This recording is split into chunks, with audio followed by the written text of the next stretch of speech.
अस्सलामुअलैकुम dear student. कल हमने जो लेक्चर कंप्लीट किया था वो था हमारे पास एलिमेंट। आज हम स्टार्ट करेंगे कंपाउंड। प्योर सब्सटेंस के अंदर एलिमेंट भी हमने एग्जाम्पल दिया था और अब हम स्टार्ट करेंगे कंपाउंड। कंपाउंड को किस तरह डिफाइन किया जाता है? व्हेन टू या मोर different elements are chemically combined in the fixed ratio of mass। Chemically combine का मतलब ये होता है जब आप दो डिफरेंट एलिमेंट्स को कंबाइन करें और कंबाइन करने से कोई न्यू चीज बने। जैसे फॉर एग्जांपल आपके पास एग्जाम्पल दिया जा रहा है सोडियम और आपको एग्जाम्पल दिया जा रहा है क्लोराइड। दोनों आपके पास डिफरेंट एलिमेंट्स हैं। जब ये कंबाइन हुए तो आपके पास बन गया NaCl, एक न्यू चीज बन गई। जब एक न्यू चीज बन जाएगी तो इसका मतलब ये दोनों डिफरेंट एलिमेंट्स किस तरह कंबाइन हो रहे हैं? केमिकली कंबाइन हो रहे हैं।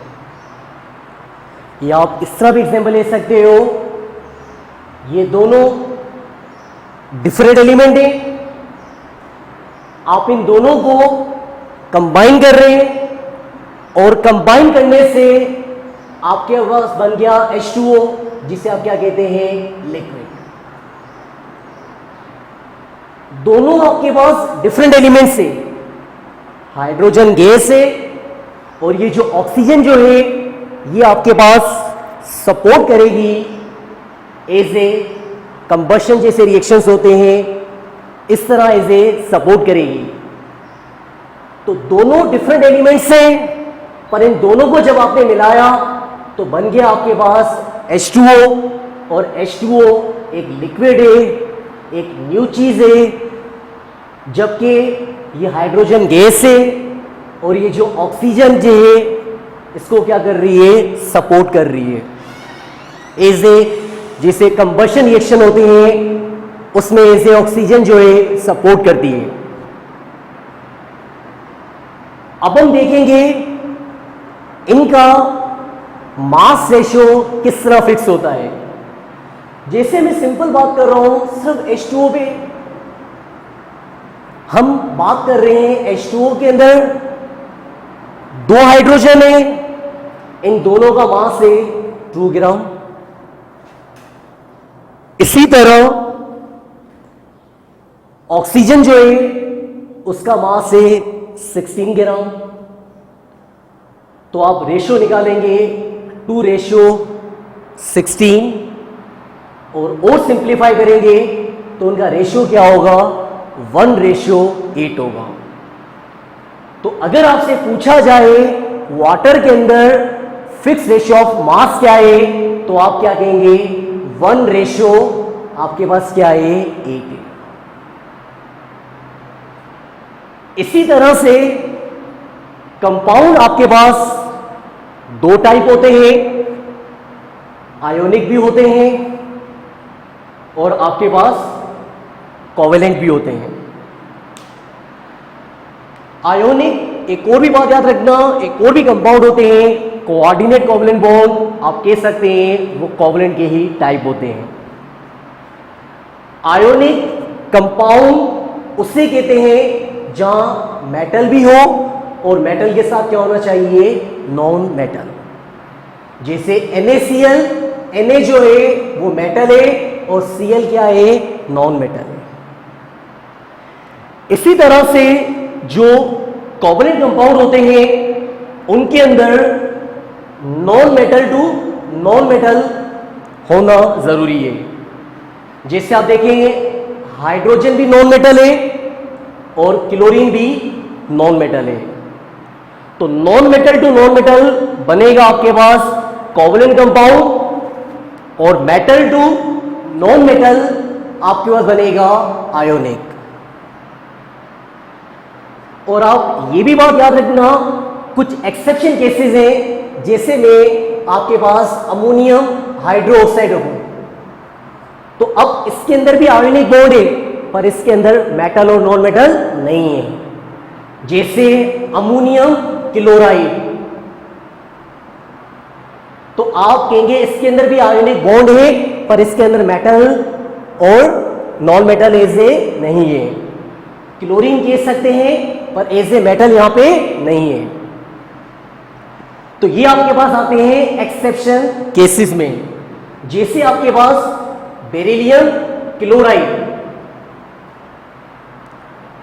अब बेरिलियम जो है वो एस ब्लॉक का है, सेकेंड ग्रुप का एलिमेंट है, इसमें मेटल भी है और आप देखें नॉन मेटल भी है, पर ये एक्सेप्शन केसेस है, क्योंकि यहां पे बेरिलियम का एटॉमिक साइज स्मॉलर होता है, तो आप एक्सेप्शन केसेस में कह सकते हो बेटा यहां पे कौन सी बॉन्डिंग है, कोवैलेंट बॉन्डिंग है।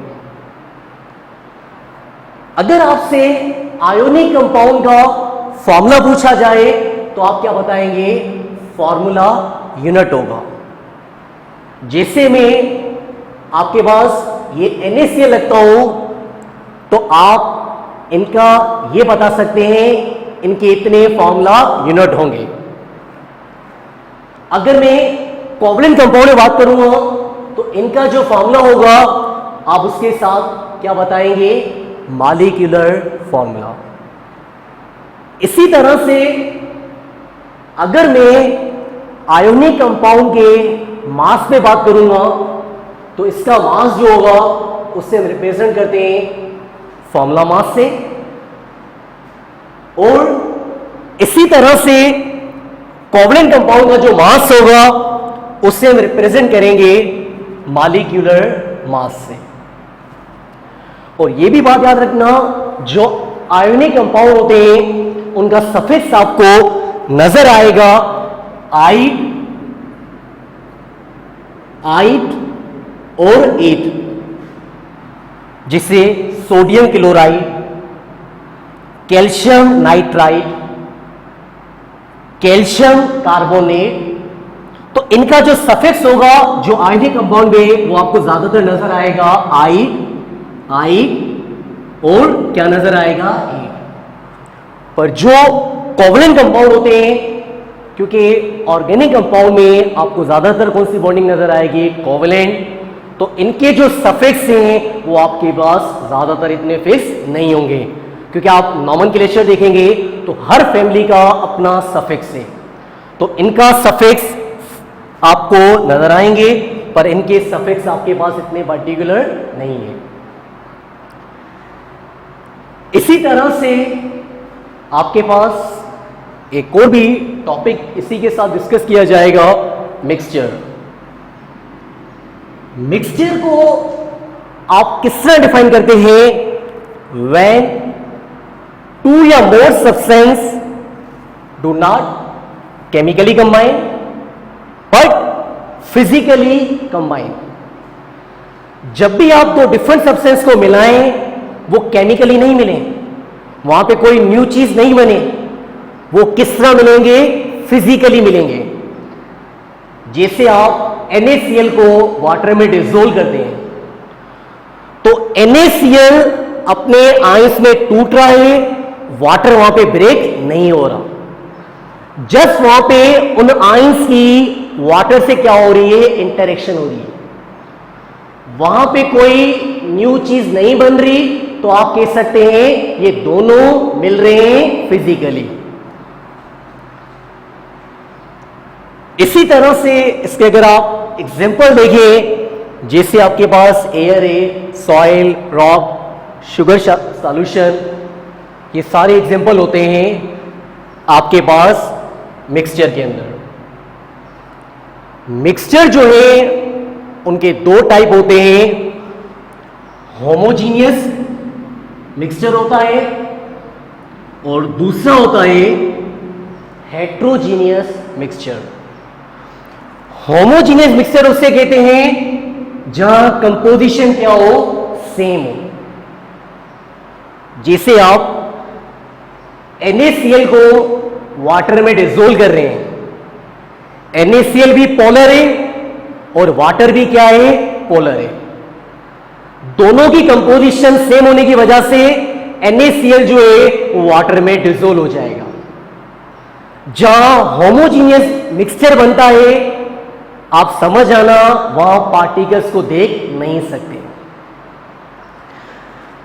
इसी तरह से हेट्रोजीनियस को किस तरह डिफाइन करते हैं, जहां कंपोजिशन क्या हो, डिफरेंट हो। जैसे आप सैंड को अगर वाटर में डिसोल्व करेंगे तो सैंड डिसॉल्व नहीं होगी, बॉटम में बैठ जाएगी, क्योंकि सैंड नॉन पोलर है और वाटर क्या है, पोलर है। दोनों की कंपोजिशन डिफरेंट है और जहां कंपोजिशन डिफरेंट होगी वहां बनेंगे हेट्रोजीनियस मिक्सचर और इनके अंदर पार्टिकल्स जो होते हैं वो आप देख सकते हैं। जैसे सॉइल हो, रॉक, सस्पेंशन है, तो ये सारे एग्जांपल होते हैं आपके पास हेट्रोजीनियस के। अब एक छोटा सा क्वेश्चन आता है, what is difference between compound and mixture. Compound और मिक्सचर में क्या डिफरेंस होता है, आपको यह पता होना चाहिए। यहां पे जो कंपोनेंट मिलते हैं उनका कंबाइनिंग रेशियो क्या है, फिक्स है। यहां पे जो कंपोनेंट्स मिलेंगे उनका कंबाइनिंग रेशियो क्या होगा, फिक्स। जिससे अगर NaCl बनाना है तो हमें 1 सोडियम चाहिए और 1 क्या चाहिए, क्लोरीन। तो यहां पे कंबाइनिंग रेशियो क्या है, फिक्स है। और अगर आप मिक्सचर के अंदर देखेंगे तो उसका रेशियो क्या होगा, वेरिएबल। तो जितना आपको मिक्सचर बनाना होगा उस हिसाब से आपको वहां पे रेशियो लेना होता है। और कंपाउंड जो है उनके अंदर एलिमेंट मिलते हैं केमिकली और जबकि मिक्सचर के अंदर मिलते हैं फिजिकली। यहां कोई न्यू चीज बनती है तो इनकी प्रॉपर्टी क्या हो जाती है, लॉस। यहां कोई न्यू चीज नहीं बनती तो इनकी प्रॉपर्टी क्या होती है, मेंटेन। कंपाउंड का फॉर्मूला है, जिससे आपसे सोडियम क्लोराइड का फॉर्मूला पूछा जाए तो आप NaCl बताओगे। अगर जैसे एयर मिक्सचर है, इसका अगर आपसे फॉर्मूला पूछा जाए तो आप नहीं बता सकते। और कंपाउंड जो होते हैं इनका मेल्टिंग पॉइंट क्या होता है, शार्प होता है, तेज होता है। और यहां मिक्सचर के अंदर melt over range of temperature, जैसा आपके पास मिक्सचर होगा उसी हिसाब से आपको वहां पे हीट देनी पड़ेगी। तो यहां आप कह सकते हैं melt over range of temperature और यहां क्या बोल सकते हैं, शार्प मेल्टिंग पॉइंट। ये केमिकली मिलते हैं तो इनके component can not be separated. ये फिजिकली मिलते हैं तो आप कह सकते हैं इनके कंपोनेंट आप क्या कर सकते हो, सेपरेट कर सकते हो। तो इसी तरह आपके पास हमने जो बताया कंपाउंड और मिक्सचर में क्या डिफरेंस होता है वो भी हमने आपको बता दिया। इसी तरह से हमने कुछ एमसीक्यूज भी रखे हैं। Select the correct information for compound is different elements are chemically combined.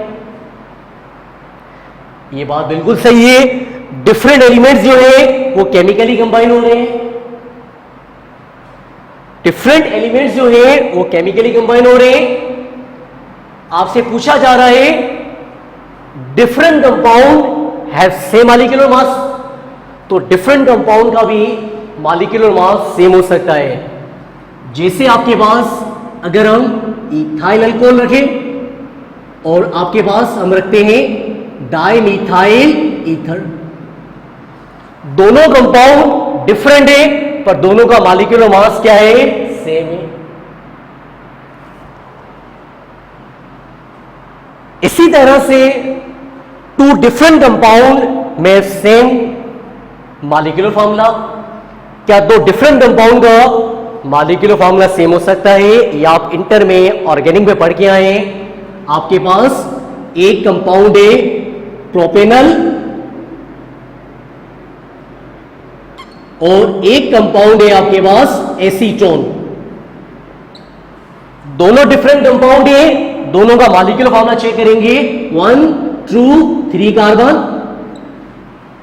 3 5 6 hydrogen, 1 क्या है? ऑक्सीजन। यहां पे भी चेक करें, 3 कार्बन और 6 क्या है? हाइड्रोजन और 1 क्या है? ऑक्सीजन। तो दोनों का मॉलिक्यूलर फॉर्मूला भी बेटा क्या है? सेम है। तो आपका ऑप्शन जो होगा डी इज द करेक्ट। इसी तरह से एक और भी क्वेश्चन आपके पास रखा हुआ है, urine is an example of, क्योंकि यूरिन के अंदर भी आप पार्टिकल्स देख नहीं सकते। जहां पार्टिकल्स देख ना सके समझ जाया करो वो कौन सा मिक्सचर है, होमोजीनियस है। तो ना एलिमेंट ऑप्शन है ना कंपाउंड है, तो ऑप्शन आपका है C is the correct. Dash is the pure substance, यहां आपके पास कौन सा प्योर सब्सटेंस है? तो आपके पास कोल्टार है, मोल्टन आयरन है, both and B and none of these. तो आपका करेक्ट जो ऑप्शन होगा वो होगा मोल्टन आयरन। आपका करेक्ट ऑप्शन क्या होगा? Molten iron. इसी तरह से अगर आपसे एक और भी एग्जाम्पल पूछा जाए, which of the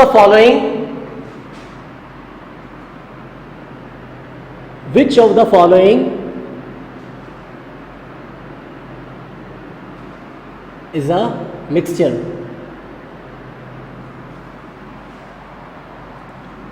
option A sodium chloride, option B calcium carbonate, option C calcium chloride, option D आपने पढ़ा होगा इंटर के अंदर ब्रास भी जो है वो भी आपके पास एक मिक्सचर है। इसी तरह से एक और भी छोटा सा एक एमसीक्यू में डिस्कस कर रहा हूं, alloys are, option A mixture of metals, mixture of non metals, mixture of metals, mixture of non metals, option C mixture of metalloid, option D none of this. तो आपके पास आंसर होगा alloys are mixture of, ये mixture होते हैं किसके? Metals के। Today our lecture is enough. Thank you.